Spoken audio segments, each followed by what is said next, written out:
Vous voyez, le problème est le suivant. Nous identifions dans notre expérience une différenciation entre ce que nous faisons et ce qui nous arrive. Nous avons un certain nombre d'actions que nous définissons comme volontaires, que nous pensons contrôler.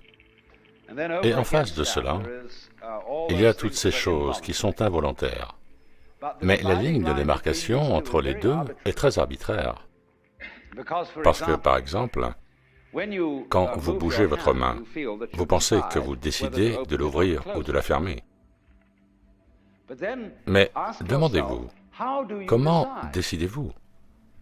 Quand vous décidez d'ouvrir votre main, décidez-vous d'abord de décider? Vous ne le faites pas. Vous décidez simplement. Et comment faites-vous cela? Si vous ne savez pas comment vous le faites, est-ce volontaire ou involontaire? Considérons la respiration. Vous pouvez sentir que vous respirez délibérément. Vous pouvez contrôler votre respiration. Mais quand vous n'y pensez pas, elle continue. Est-ce volontaire ou involontaire? Et ainsi, nous arrivons à une définition très arbitraire du soi. C'est-à-dire que la plupart de mes activités que je ressens, je les fais. Et ceci n'inclut pas la respiration la plupart du temps. N'inclut pas les battements de cœur, l'activité glandulaire, la digestion. Cela n'inclut pas la façon dont vous formez vos os, ni la circulation de votre sang. Faites-vous ou ne faites-vous pas ces choses? Maintenant, si vous êtes conscient de vous-même et que vous découvrez que vous êtes tout à fait vous-même,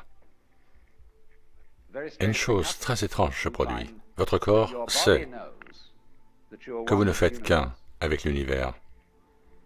En d'autres termes, la soi-disant circulation involontaire de votre sang est un processus continu de concert avec les étoiles qui brillent.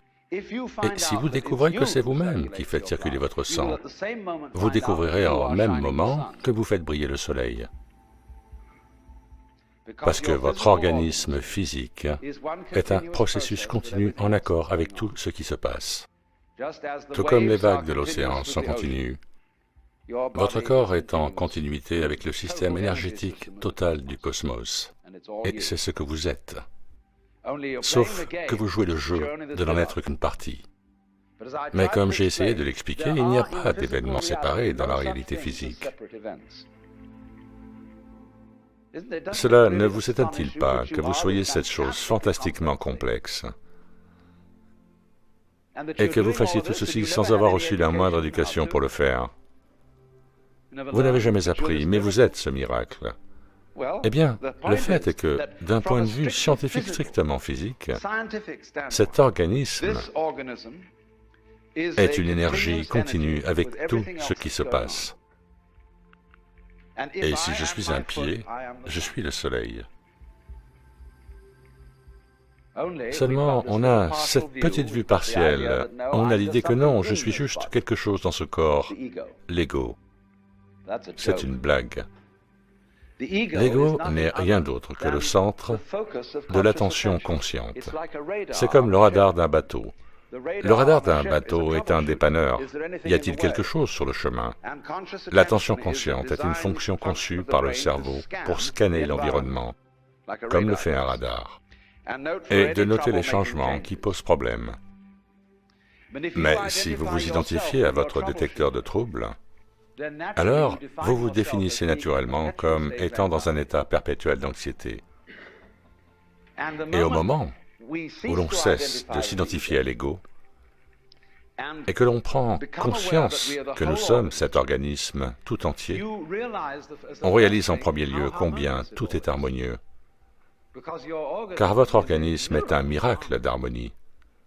Toutes ces choses fonctionnent ensemble, même ces outils de défense et ces créatures qui se battent entre elles dans votre sang et se mangent les unes les autres. Si elles ne le faisaient pas, vous ne seriez pas en bonne santé. Donc, ce qui est discordant à un niveau de votre être est harmonieux à un niveau supérieur. Et vous commencez à le réaliser, et vous commencez à être conscient de la discorde dans votre vie, la discorde dans la vie des autres, qui représente un combat à un certain niveau, sont à un niveau supérieur de l'univers, saine et harmonieuse. Et vous réalisez soudainement que tout ce que vous faites et êtes est à ce niveau, aussi magnifique et libre de toute souillure que le motif des vagues, les marques dans le marbre, la façon dont un chat se déplace, et que ce monde est vraiment ce qu'il faut. Et ne peut être autre chose, sinon il ne pourrait exister. Ainsi, si vous vous réveillez de cette illusion, vous pouvez vous sentir non pas comme un étranger dans ce monde, non pas comme quelque chose ici en sursis, non pas comme quelque chose qui est arrivé par hasard, mais vous pouvez commencer à sentir votre propre existence comme absolument fondamentale. Ce que vous êtes fondamentalement, profondément, très profondément, c'est simplement le tissu et la structure de l'existence elle-même. Donc, dans cette idée, tout le monde est fondamentalement la réalité ultime, pas Dieu dans le sens politique du terme, mais Dieu dans le sens d'être le soi, la base profonde de tout ce qui existe.